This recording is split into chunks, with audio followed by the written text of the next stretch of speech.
For those of you visiting with us for the first time, GCAS has been in existence for 8 years. Its mission is to make available online and at its 6 nodes all around the world, quality education in the humanities at the baccalaureate, master's, and doctorate levels.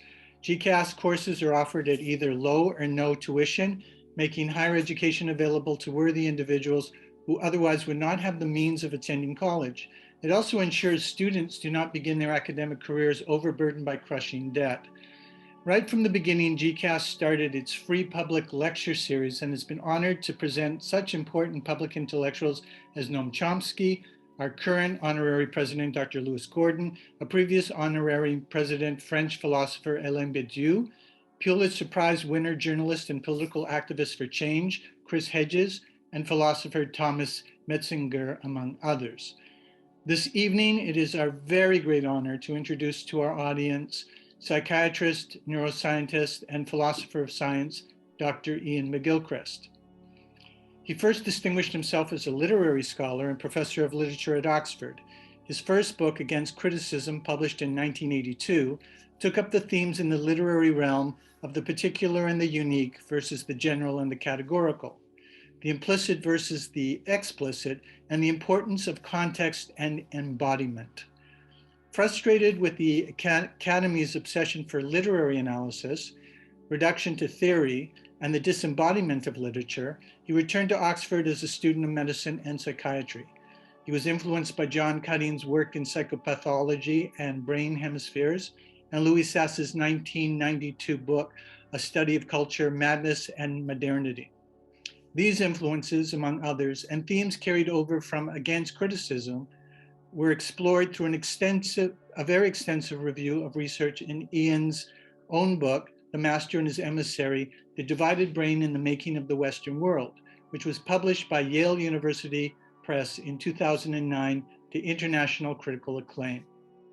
In it, Ian presents a groundbreaking new theory of the relationship between the two hemispheres, in which he argues that the capacities of the right hemisphere allow for the perception of irreducible wholes to emerge, life as it is experienced, as in a gestalt, while the capacities of the left hemisphere focus the individual narrowly on the abstracted, minute details of life. The scientific evidence is that this relationship between the two hemispheres is a biological evolutionary development, one needed for our survival. It is a relationship Ian maintains is reflected in the culture at large and is very hard to miss once recognized. He further argues that in balance, the relationship between these two points of view and attention to both the whole and to the part give rise to civilization.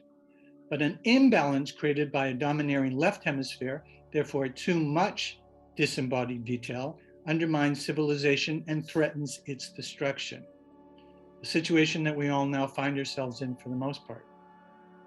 On November 9th of this year, Ian published a new book that took 10 years to research and write, entitled The Matter with Things, Our Brains, Our Delusions, and the Unmaking of the World.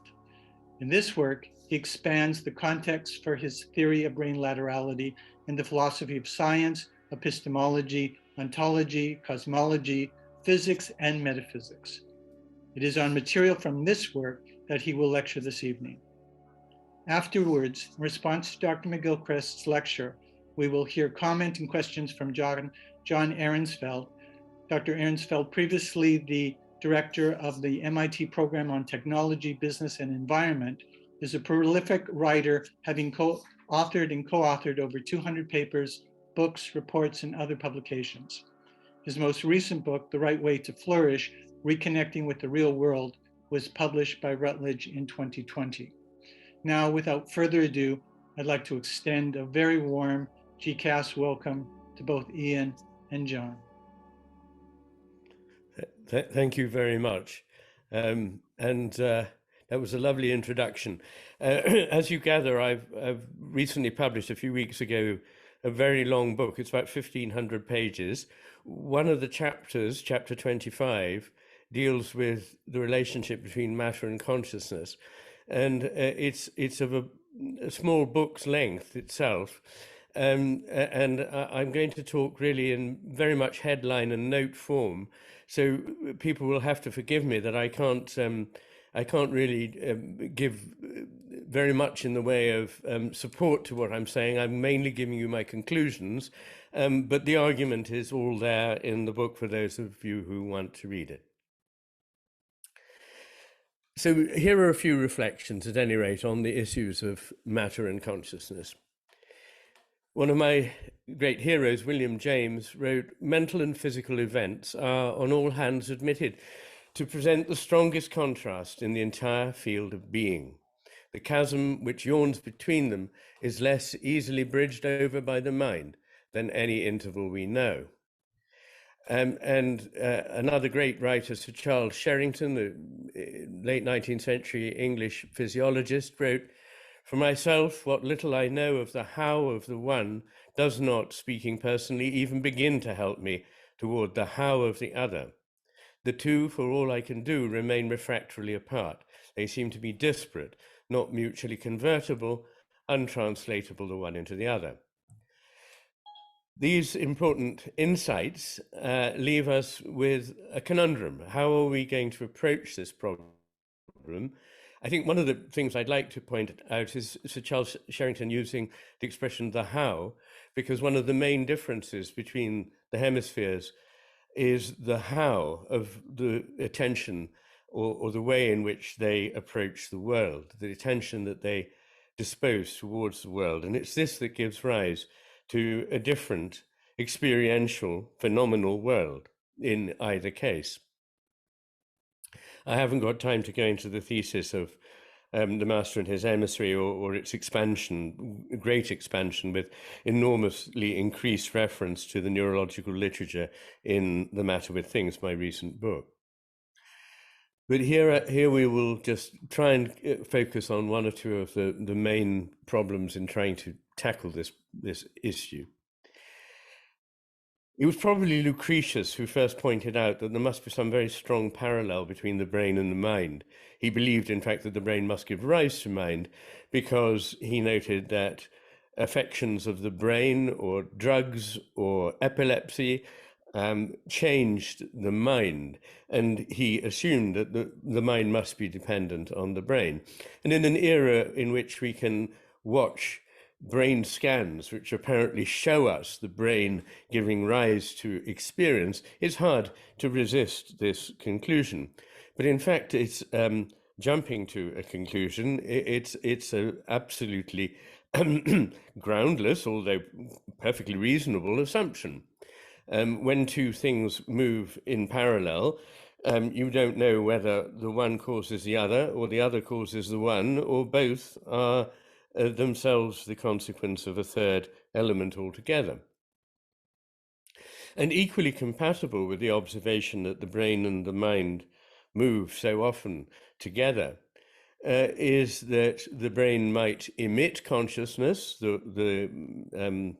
if you like, received wisdom of mainstream science, or it could transmit consciousness, or a third possibility, it could permit consciousness. I will argue for this third possibility, or at least I will nail my colours to the mast on this particular possibility. Arguing for it, I hardly have much time for, but I will hint at some of the reasons I make this suggestion.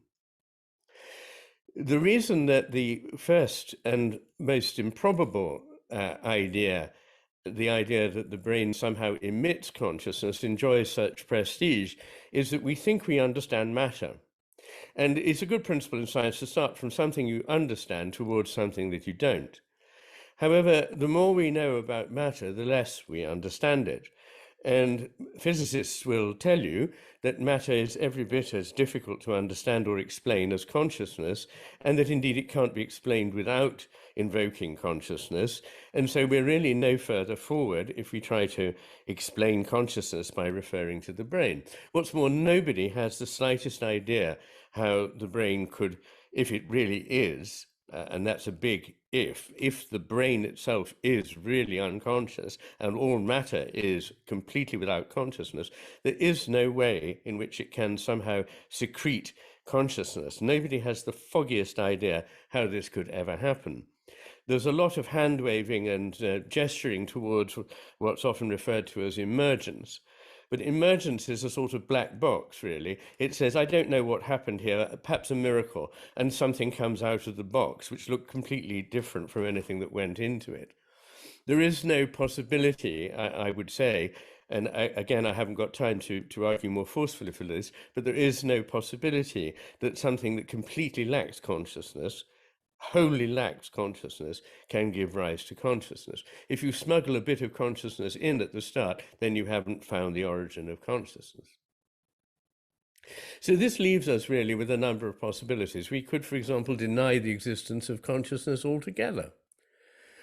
It has been done. I will come back to that. You could deny the existence of matter, on the other hand, something that perhaps some Buddhists would do. Or you could accept that they both exist but are totally distinct.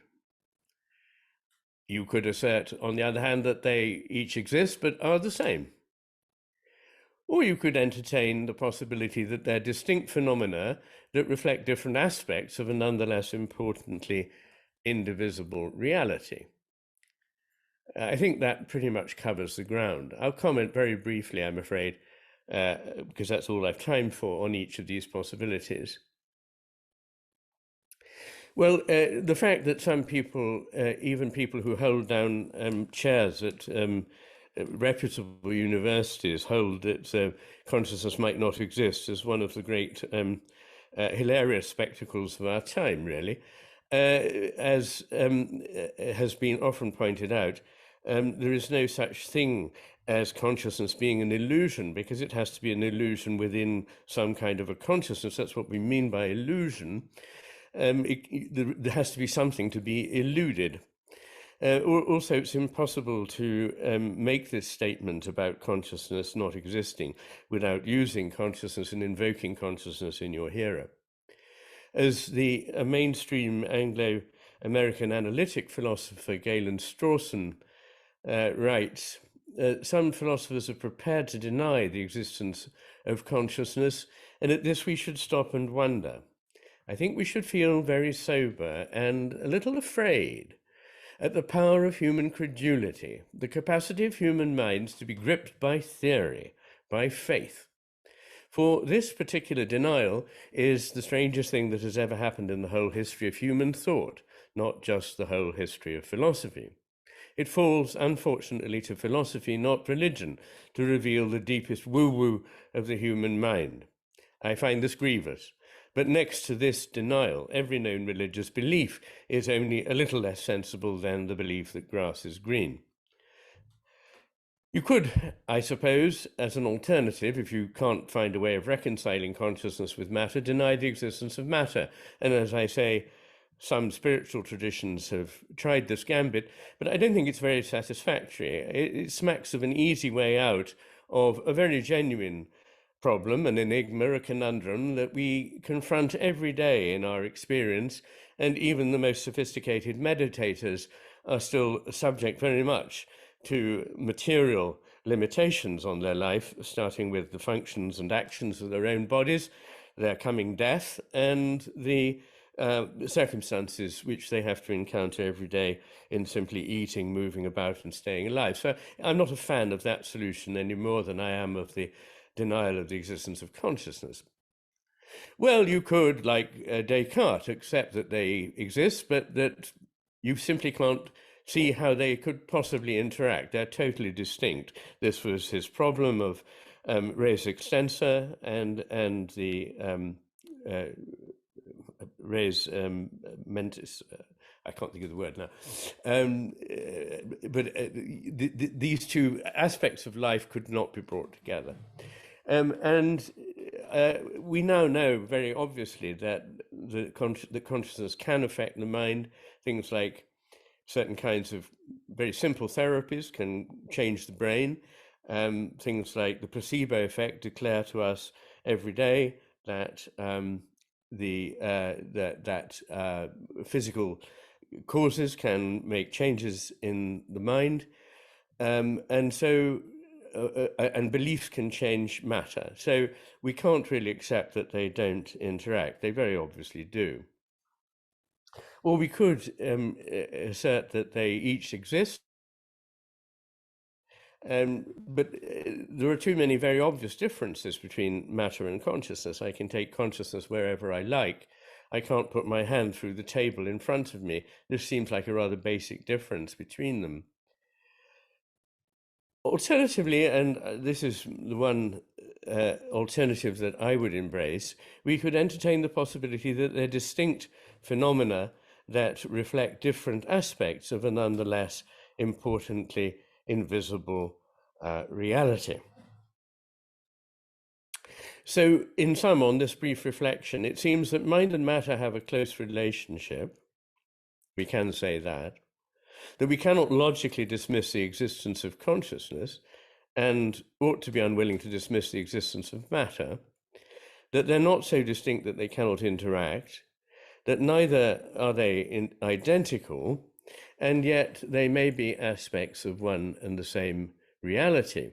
Nonetheless, they're not equal, in that there is reason to believe that consciousness is prior ontologically to matter. This is a point that has been made by many distinguished physicists in the last 100 years, including Max Planck and Niels Bohr, and many others, some of whom I refer to in the book.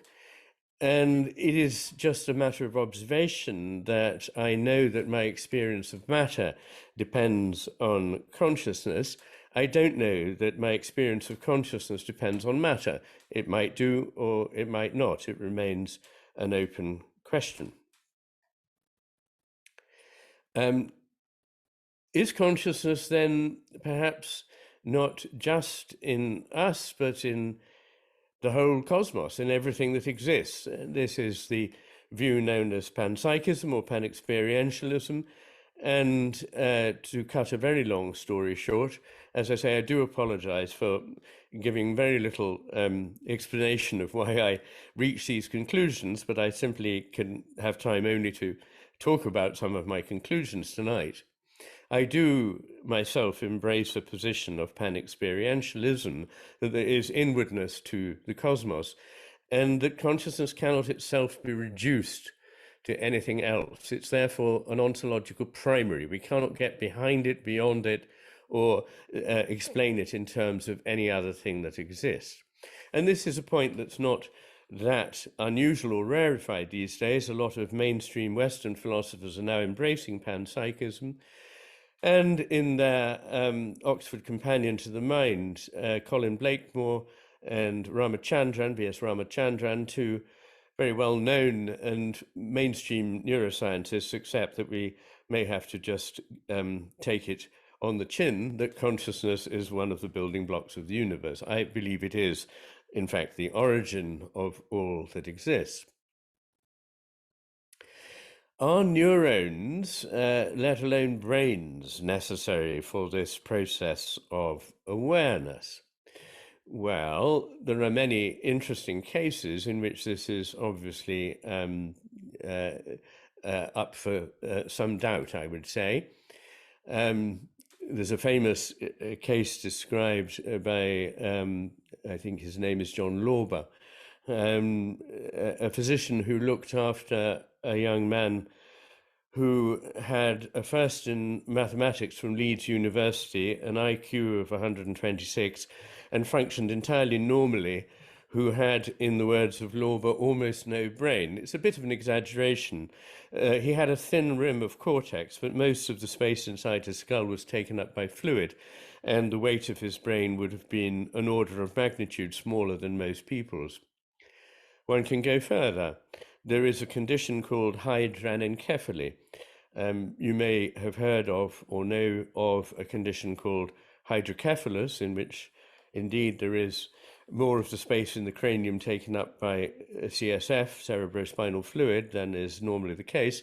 But I'm not talking about that. I'm talking about a condition called hydranencephaly. It's rather rare, and what it means is there is effectively no brain, but that the space above the brain stem is taken up with CSF. a group of about 18 such subjects have been studied and have been found, obviously not to have normal intelligence and understanding, but nonetheless to do a remarkable number of things, to be able to recognize different people, to respond appropriately to them, to have favorite toys, to respond to music, to be able to recognize themselves in a mirror, which is always thought to be a sign of higher consciousness, and so forth. Then we know that creatures that we would consider really quite lowly, such as insects, can make simple mathematical calculations and act purposefully towards ends to which they could not have been programmed by their genes, because the particular purposes that are required are not ones that evolution would have prepared them for. Going perhaps even further, slime molds, something fairly simple and basic, which you might find in your cellar or basement if you have one. Slime molds are very simple. Obviously, they have no neurons at all. They're just aggregations of cells, simple cells together to form a sort of plasma. And slime molds are quite canny. People who experiment with them and grow them in labs have to lock them in for the night because they will frequently escape from their dishes and wander around the lab. Much more interestingly, they can solve mazes in the way that rats can solve mazes. And if you cut a piece off a slime mold that has solved a maze and then experiment with the maze, the mold will, this part of the mold will remember and be able to solve the maze. More generally, plants appear to have astonishing capacity for not just responding automatically, but making sophisticated decisions. The decision whether or not to bloom at any one time is made by taking into account about 15 different factors, not just the temperature of the air. But of course, one could argue that maybe that was a purely mechanical effect. There is a plant you will probably know, Mimosa pudica, commonly called the sensitive plant, that if you touch it, the leaves will close up. If you carry on touching it and it finds that nothing much happens to it, it will stop closing up, because closing up expends energy, and if it doesn't have to, and it learns it doesn't have to, then it will stop doing so. You might say, well, it's just the response is fatigued, which is a technical term in biology, which means that if you constantly stimulate a certain pathway, eventually it will cease to respond. But this is not the case, because if instead you drop a drop of water on the sensitive plant leaf, it will instantly close. So it's able to discriminate between the difference between your finger and a drop of water. Fairly impressive, but not as impressive as this experiment conducted by Monica Galliano, I think. And I hope I will be able to explain it simply. It's very well thought through. Pea plants were grown in an environment starved of light. They obviously need light in order to thrive. And so it's important for them to maximize the occurrence of light when it comes. And in this experimental setup, a light does in fact come on for periods of time in a Y-shaped structure that is over the bed where the plants are growing. Now, it's obviously advantageous for them to grow towards the light. However, the light comes on at random down one or other of the arms, so you'd think that would create an insuperable problem. However, the experimenters decided that they would allow the machine that was randomly programmed to send a puff of air down the arm of the tube down which light would come sometime before the light came on. And they found that after about 3 days, the plants learnt something that they could never have been programmed to know, that they should make an effort to grow towards the arm down which the puff of air came, because that was the one down which the light would come. Now, if you're determined to be skeptical, you might say, well, there might be some strange thing in nature where light comes from the direction that a puff of air comes from. I don't know of any such thing, neither did the experimenters, but they decided to set up a control experiment in which the puff of air came down the arm of the tube, which would not subsequently show the light. So it was the inverse relationship between the stimulus and the follow-up event. And the plants in this situation equally learnt to grow towards the arm down which the puff of air had not come. I took some time to explain that because I think it's worth reflecting on. There are many, many other interesting stories from botany. I would love to be able to tell you some of them, but let's leave that one at that. Single cells indeed possess intelligence. James Shapiro, a professor of cell biology, says the single cell is intelligent. And Barbara McClintock, who won a Nobel Prize for her work in molecular genetics in the 1980s or 90s, in her Nobel Prize acceptance speech, commented on the extraordinary fact that organisms seem to know that something is missing or lacking and act to rectify it without there being, as it were, a possible pre-programmed pathway, because once again, sometimes they were subjected to insults or adversities for which there was no evolutionary model. So much for life. How about inanimacy? Does it have consciousness? You might say, well, does the mountain behind my house have consciousness? Surely you can't believe that. If it does, of course, it doesn't have consciousness in the way that you or I have it. But what would it look like if it did have consciousness? I think there's a kind of reverse anthropomorphism here, which is that we think that we're the only conscious beings, and what we do with consciousness is we go to Walmart, or I must say for an American audience, I would normally say Sainsbury's, but let's say Walmart. I'd go to Walmart, mow the lawn, drink a beer. I don't expect the mountain behind my house to do any of these, but we don't know whether it is conscious or not. It would follow possibly from a hard distinction between inanimacy and animacy. This might well be the case, but in fact, I believe there is a continuum between inanimacy and animacy. I don't believe there is a possible continuum between total lack of consciousness and the advent of consciousness. There can't be just a tiny bit of consciousness, but there can be the simplest beginnings of life. Life is something that lies on a continuum. And what is the difference between life and the inanimate?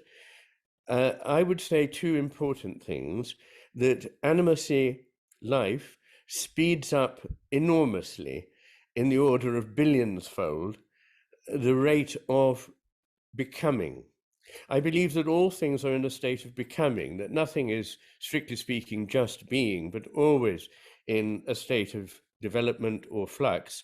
As Heraclitus said, all things flow, and as Taoists believe, everything that exists in a flow. I happen to believe that is philosophically and scientifically a robust observation. And this process of becoming is speeded up, as I say, incalculably by the business of living. Actually, it was interestingly pointed out, I must make this aside, by Iain Whitehead, a philosopher for whom I have the deepest respect, that if the business of the complexity and development of life is in the interest of survival, it's probably going in the wrong direction, because as creatures develop and become more highly evolved, their survival becomes much more precarious. There are some very, very ancient and extremely simple organisms called actinobacteria living in the depths of the oceans, single examples of which may be as much as 1 million years old. As things become more complex and become large trees, they may live for hundreds of years. When they become apes and humans, they don't live that long.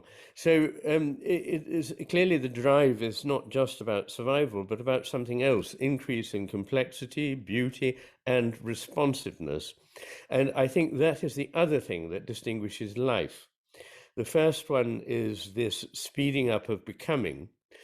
and the other is an increase in responsiveness. Now, I believe that the cosmos is, again, this, you just have to take this as my point of view, but I think there is a lot of evidence that the cosmos is responsive, that whatever exists is responsive, that everything exists in relationship. In fact, in the book, I argue that relationships are prior to relata, prior to the things that are related. That everything exists in a relationship, and that a relationship is always implies a two-way reverberation or resonance between two elements. This is borne out by contemporary physics as well as being, I think, a deeply grounded philosophical and ancient observation. And I think that probably one of the reasons, if there are reasons at all, for the whole business of the unfolding of the cosmos that we are able to observe is the coming into being of two things, really: individuation out of wholeness, without that individuation in any way endangering that wholeness, but in fact enriching and fulfilling it. And the other is ever increasing responsiveness, in which, as I think Whitehead would say, the grounding force of being, whatever we like to call it, God or the Logos, or the Chinese called it Li, and in Sanskrit it's called Ruta, and so on. This whatever it is in a constant evolution and dialogue with whatever it is bringing into being, and thereby both becomes more itself and knows itself better.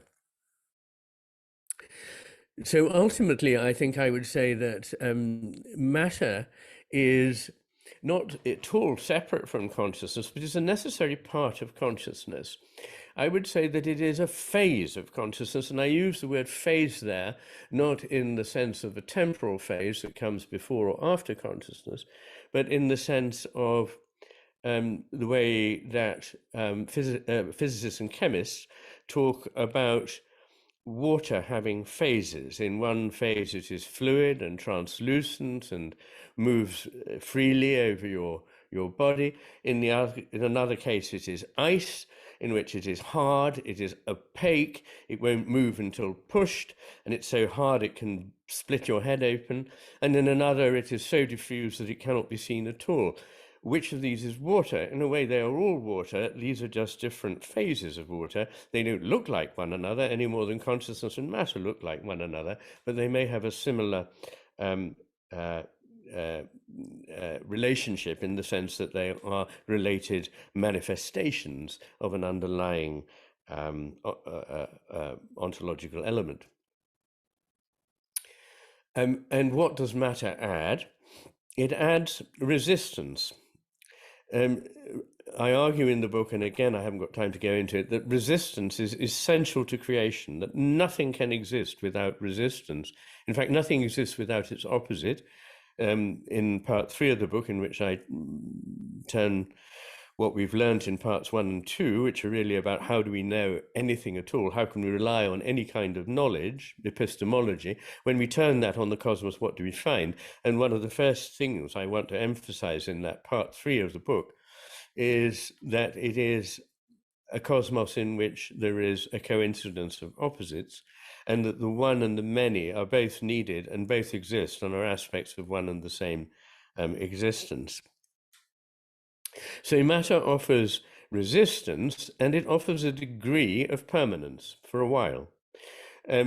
Again, nothing is ever eternal or everlasting that we know. Nothing in this world is, but matter allows things to endure and have permanence for a bit longer than if they weren't associated with matter. So matter is part of consciousness that offers the all-important element of resistance, without which nothing would come forth.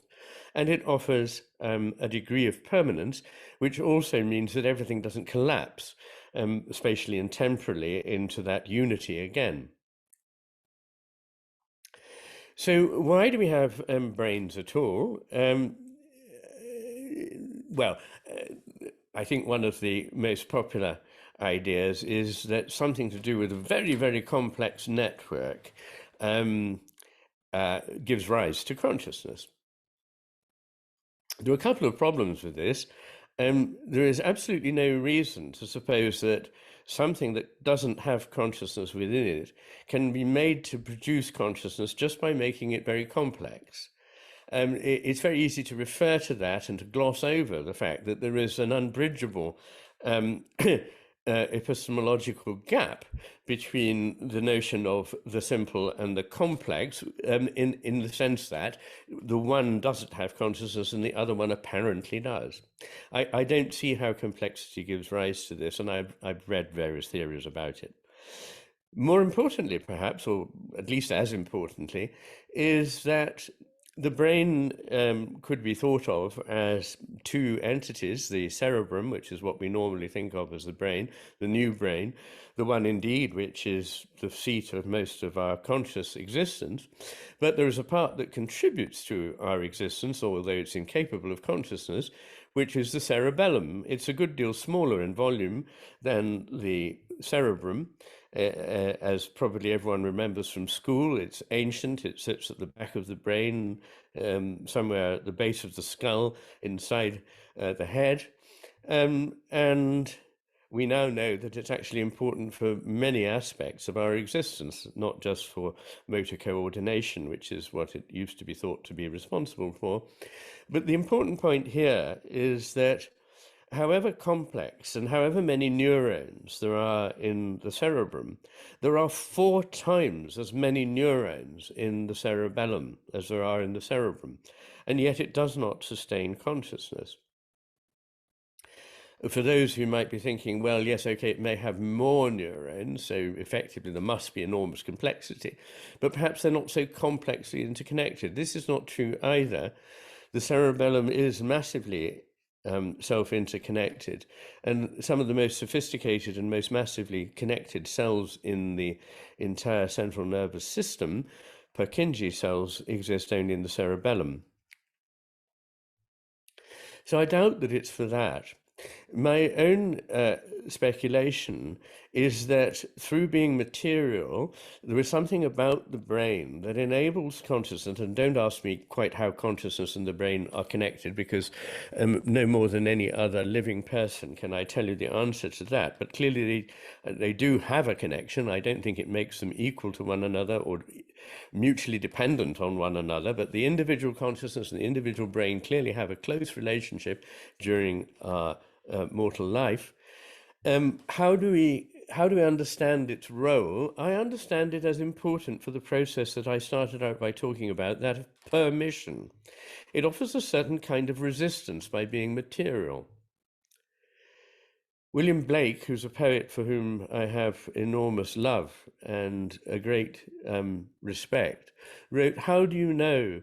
But every bird that cuts the airy way is an immense world of delight, closed by your senses 5. That word closed is really interesting, isn't it? Because I suppose most of us would think of the senses as the portals, whereby, as it were, whatever is going on inside is open to something else. But that word closed is really interesting because it suggests to me the action of something which is like a filter. And again, I don't have time to go into that idea, which is not original to me. In fact, I believe Aldous Huxley held that the brain was a kind of filter. But what it does is it individuates consciousness by passing it through this individual brain. And it gives it a degree of permanence so that the thoughts don't just come and go ad lib and go all over the cosmos, but actually have some kind of consistency for a while. And the image I like very much here also comes from William James, who said, it's rather like my voice. Without the vocal cords, the air could pass from my lungs out through my mouth, but there would be no sound. There would be no individual me able to speak. It's because of the resistance offered by the vocal cords that it comes into being. I'm going to stop very soon because I'd like to leave time for comments and questions, but I'm just going to, because somebody will be thinking, is consciousness wholly personal?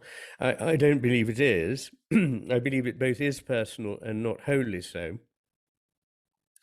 How can that be? Again, William James had the idea that it was rather like the way in which islands emerge above the ocean and appear to be separate entities, while indeed they are simply different manifestations in different places of the bedrock under the ocean. But another way of thinking of it, more convenient perhaps for, or congenial perhaps to biologists, is to think of it as rather like a living cell in which there can be outpouchings, there can be cilia, there can be pseudopods or whatever you like, of cytoplasm that go out into extensions. And if you were inside one of these columns, if you like, you would look around and think, I'm enclosed on all sides, not noticing that there was a very small place at the foot in which you were in fact continuous with the whole cytoplasm of the cell. I won't expand on that. I'll just leave that. Like so much, I'm afraid, I've left very unfinished, but just resonating, I hope, a little with some listeners. Thank you very much.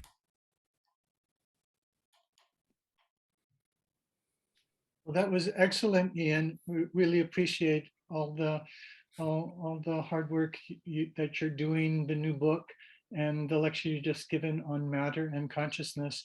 I'd like to now ask John Ahrensfeld to respond to you. John, would you like to proceed? Sure.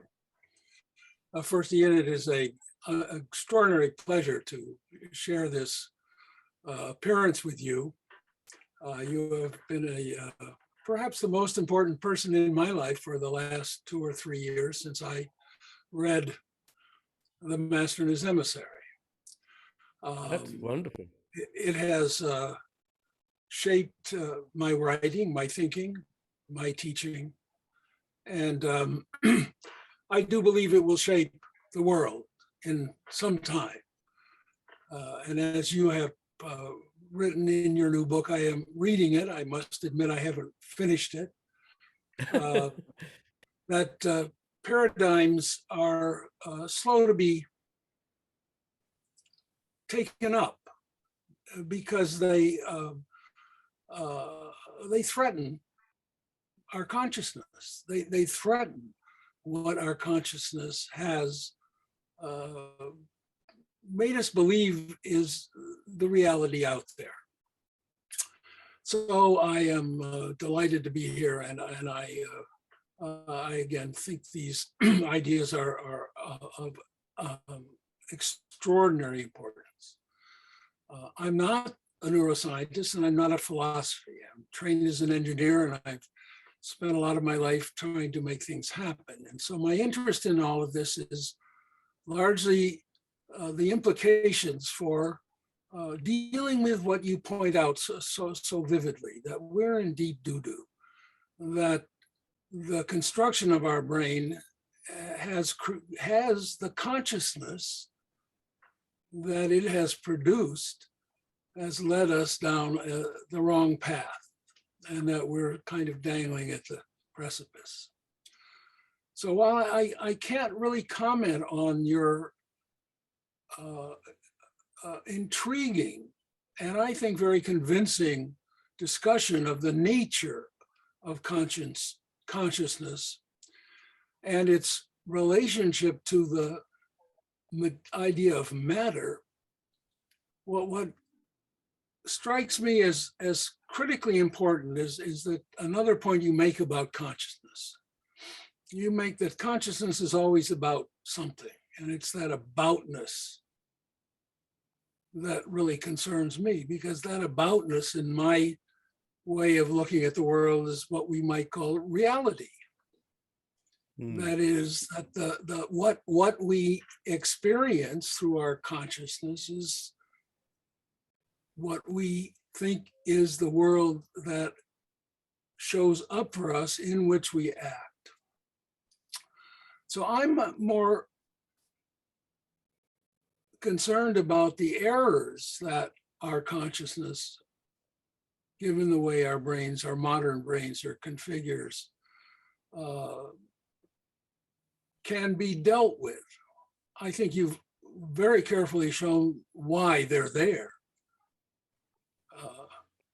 But you, even in the new book, are, I think, concerned about that giving us some thoughts. I have tried to do that in my own writing, but I'd like to take your notions of consciousness and put them in that more practical context and ask you to maybe make some comments there.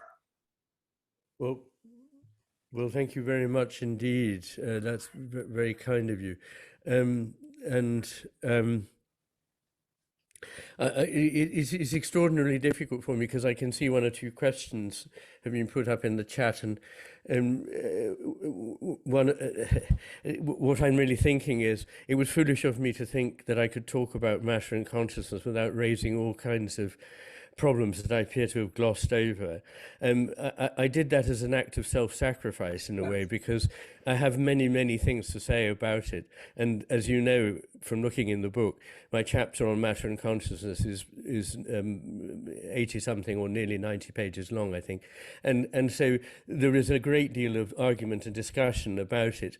And I really can't, fend off all the things that would occur to somebody who hasn't read it. So, but really the main theme of it, of course, the main theme of it is about the difference between the two brain hemispheres and how they bring to existence for us two quite different qualities of consciousness. The two consciousnesses that have different qualities, two different takes on the world. And I think it's that you're overall referring to there, because I argue that through the way in which public discourse has evolved in the last couple of 100 years, only a certain kind of thinking, which is very characteristic of people with right hemisphere brain damage. I mean, I can be entirely scientific about this. When you suppress the right hemisphere experimentally, when people have strokes in it, when people have conditions, psychological conditions in which their right hemisphere is hypofunctional, then they start to think in exactly the sort of ways that we now think as a culture. So it's quite a specific hypothesis. Again, I can't possibly go into a way of explaining it to people who haven't read what I've read. All I would say is please don't dismiss it on the basis that everything you know about hemispheres is some kind of pop psychology and it's all been rubbish.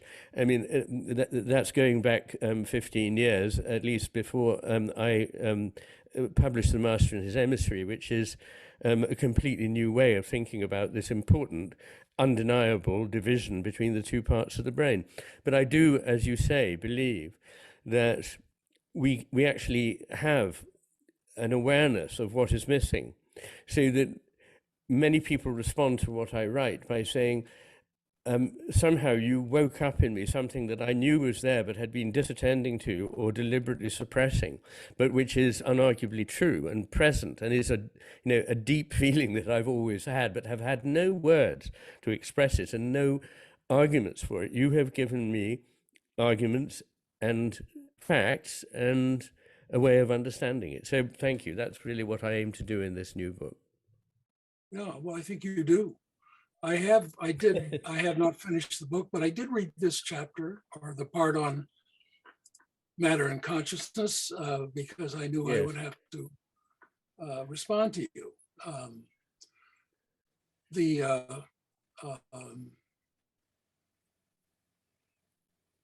Not being it stands out from, I think it's different from a lot of what you have written in both books, this particular chapter, that it is addressing a question that has been in the field, in the area of philosophy, a basic question from the get-go. You have cited in the talk today and in the book philosophers that go back even to the pre-Socratic era on this issue of matter consciousness. Yes. No, absolutely. Well, yes, as I said. How for us who are not philosophers, how can this part of your book help in the same way that your bihemispheric model of the brain, which you sort of weave into this, help to enhance our ability to absorb what you're writing? Well, how can I say? It's been pointed out to me that the Master and his emissary has very important philosophical implications, some of which I expanded in chapters 4, 5, and 6 of that book. But it's taken me till now, slightly paradoxically, to ask the question, who are we? What is the world? And how do we know how we relate to it? And to answer that question involves addressing the issue that there are two kinds of world, or two complete phenomenologically different worlds brought into being for us by our brains with different qualities that appear to contradict one another. How can that be? And that question needs to be addressed, and that's what I address in part 1. And I believe that I show that one of the two hemispheres is universally less veridical. Yes. It's better able to help us manipulate the world, but it's less able to understand it. Now, if that's true, and if we can see the hallmark, the imprint of the left hemisphere, what it does to reality when it's the one that is telling us this is what it is like, if we can recognize it, we know that it is less veridical. Now, that actually is a step forward in philosophy. I hope that is something that people will take on board.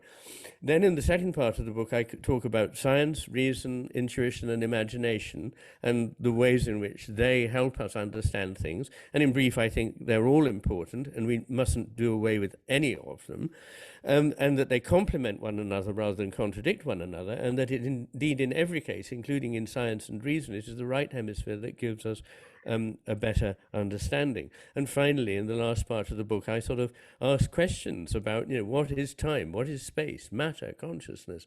What is the structure of this world? What are values? Is the purpose? What is the sense of the sacred? These are all questions that are important. They're sometimes, some of them not popular with scientists, some of them are popular. But nonetheless, I believe I have an entirely coherent picture of the cosmos to offer here, which is different from the one that's seems to me intellectually enormously simplistic, morally and spiritually bankrupt, that of reductionist materialism.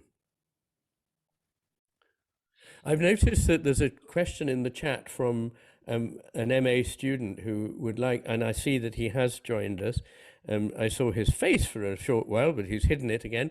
But he's put in a perfectly good question, and I'm very happy to address it. I can make my face reappear. It's still here. I just followed the convention. But yeah, that would be. Okay. I would appreciate that. Obviously, I'm coming from a totally naive perspective. I've studied neuroscience actually in my bachelor's, but I've never encountered your work. So I'm very curious. No, okay. Yeah. No, certainly, Florian. Yeah, carry on. No, I'm very curious to sort of. So if we sort of in a classical neuroscience way, of course, we would say consciousness is the awareness of something. Well, someone's awareness of something happening, right? So the different. So how, especially in the examples that you gave with the plants and the animals, how can we say that sort of these reactions amount to consciousness as opposed to just sort of a type of conditioning or sort of reacting to stimulus? Because how can we infer? That's, I think, a deep problem always. How can we infer intentionality maybe, and does that even matter for consciousness as you understand it, intentionality and awareness of what's going on in a way?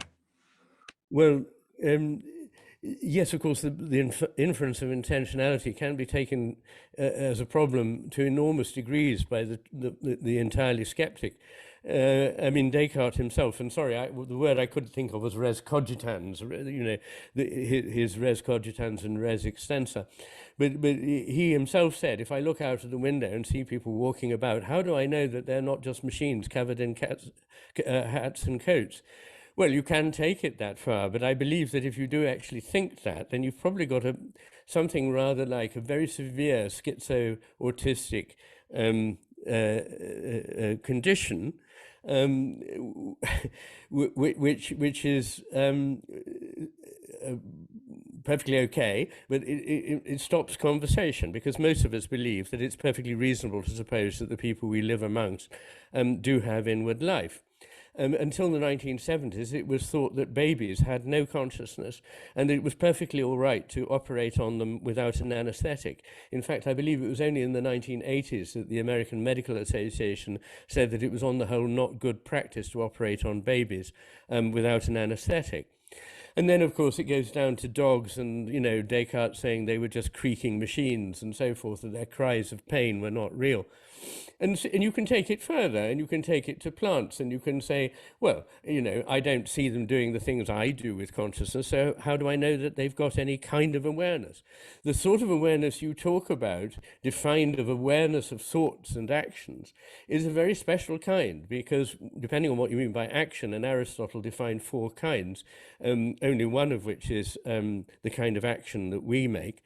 But plants act. Darwin himself said that all parts of a plant are constantly engaged in something he called circumnutation with an N, which means a constant circling and exploring of the environment. Their roots are doing it all the time. Their branches do it as well. But the awareness of thoughts and actions is possibly something that is very peculiar to humans. I wouldn't say that monkeys, I would be very loath to deny consciousness to a monkey or to a dog, but I doubt that it's aware of thoughts or aware of its actions in a self-conscious way. There is self-consciousness, which is the awareness of awareness. It's a reflexive thing, which is, you know, perhaps a blessing, perhaps a curse. It's a fact about human beings that we have evolved this. But it's not the same as awareness. And as I say, Barbara McClintock, Nobel Prize-winning molecular biologist, pointed out, and James Shapiro, a professor of cell biology, cells have intelligence. There is no other word for it. What do we mean by intelligence? We mean not just reacting by programming, not just reacting by the way in which a machine would react if it searched something and it had been showed that if it did this, this would be the response to that. They are able to find intelligent solutions to problems for which they have no possible way of being, quote, programmed. By the way, the whole idea that we, or any kind of living organism, is programmed by its genes is something I take apart in chapter 12 of my book. The whole idea that it's all there in some genetic program is woefully lacking, and it doesn't stand up either rationally or to any scientific evidence. I'm sure you will say, well, I can't believe that. But, you know, if you'd like to read chapter 12 of my new book, The Matter with Things, I think you'll find things there that will make, not necessarily convince you, I can't convince everybody, but should give you some cause for thought. And I'm not alone here. I'm not sort of standing out against people who are mainstream biologists. So there we are. I hope that I probably won't satisfy you, because of course we'd have to sit down with a beer and talk for an hour or two, but it's all I can do for now, Flo. Thank you very much for your question. Thanks a lot. Ian, I'd like to raise a point you make, an important point you make about relationship being prior to relata, the elements of the relationship. It kind of suggests Plato's theory of forms and an idealism about that. Could you respond to that? It's also reflected in, you know, Plotinus's work, being a Neoplatonist. Could you respond to that?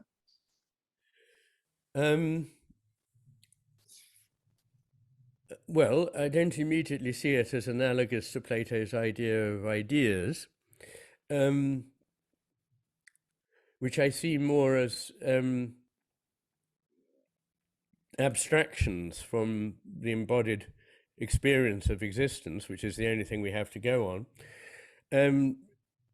Although Plato was a great myth maker, he was also the start of a process which held philosophy captive in the West for about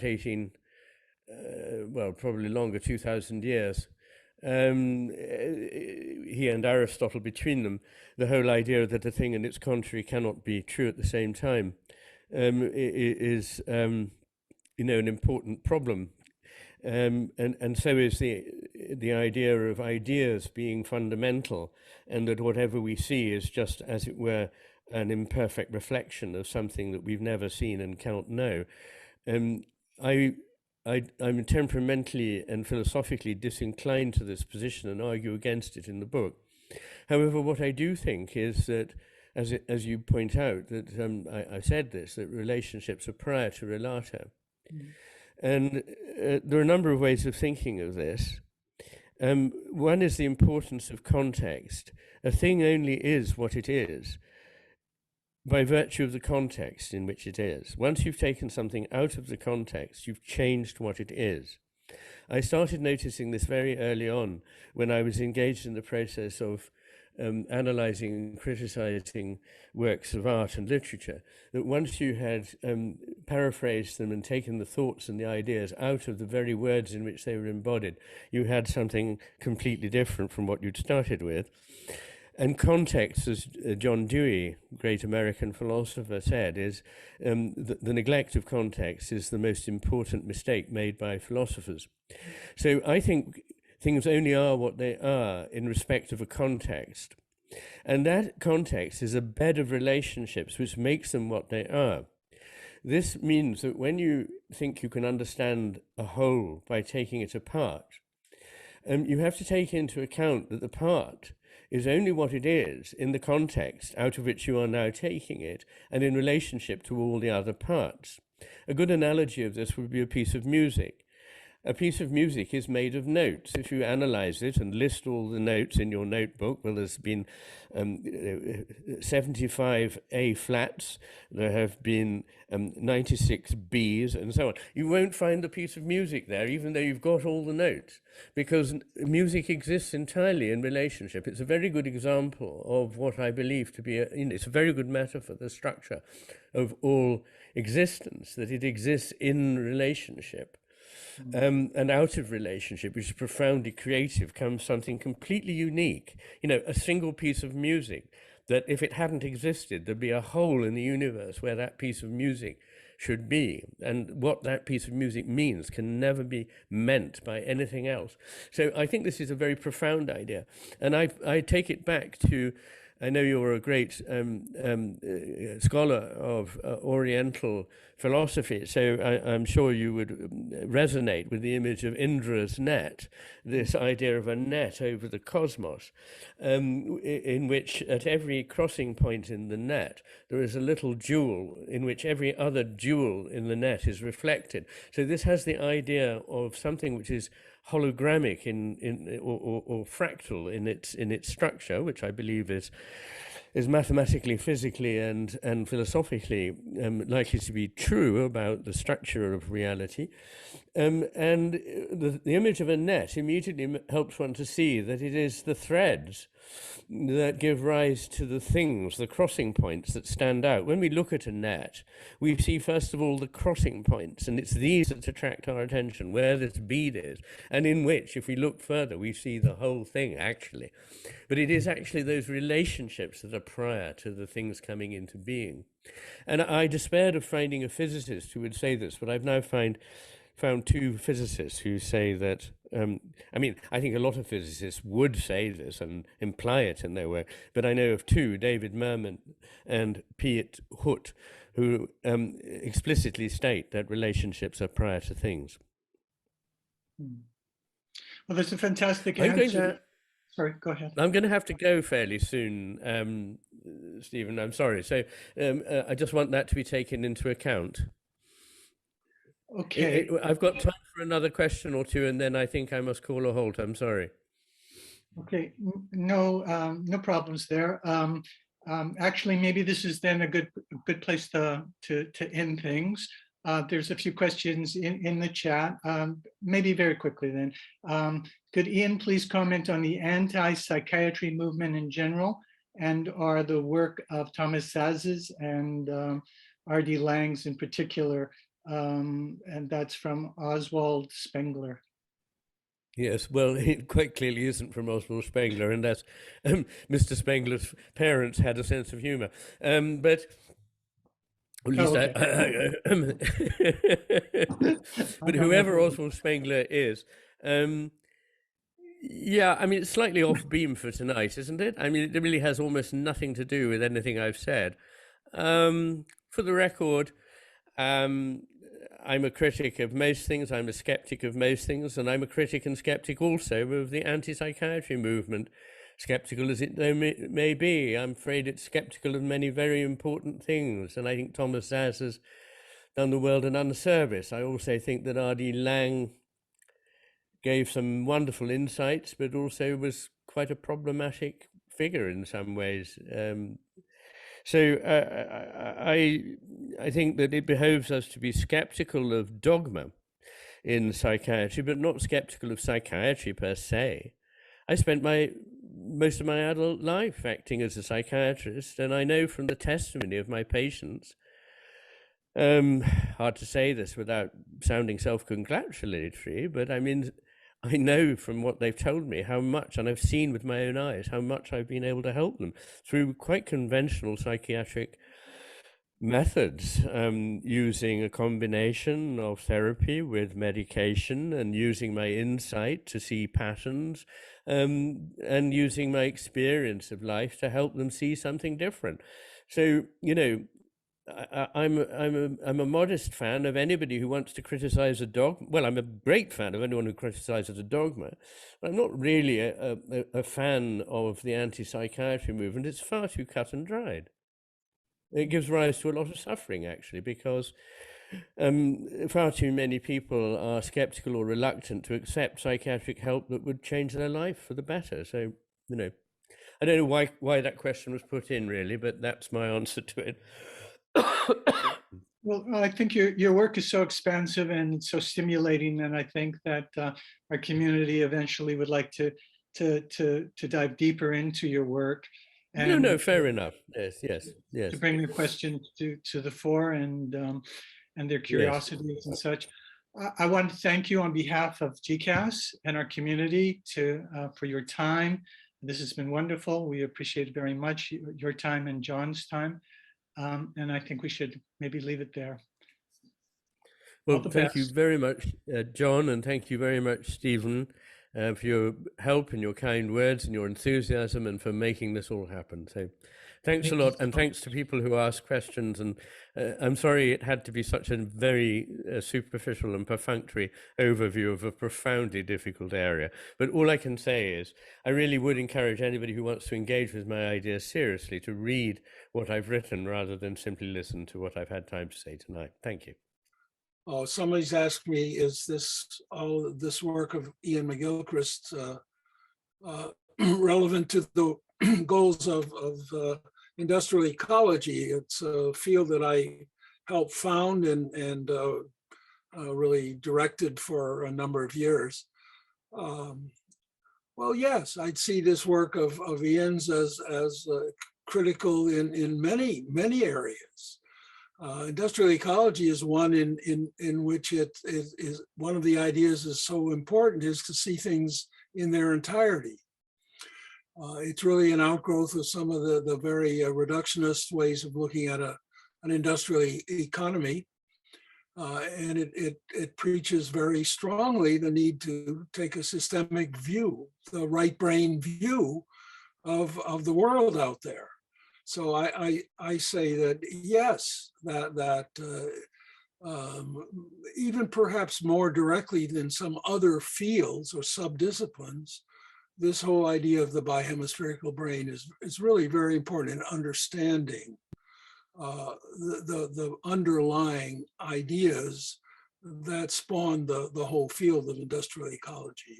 It's just a way of seeing all the flows of energy materials in context, to use the word that Ian just spoke of. I've written a couple of books since then. My latest book, called The Right Way to Flourish, is it actually takes up his arguments in some more practical context. It really argues much the same as he does, that our society's in a pretty bad way, and that this way of looking at the world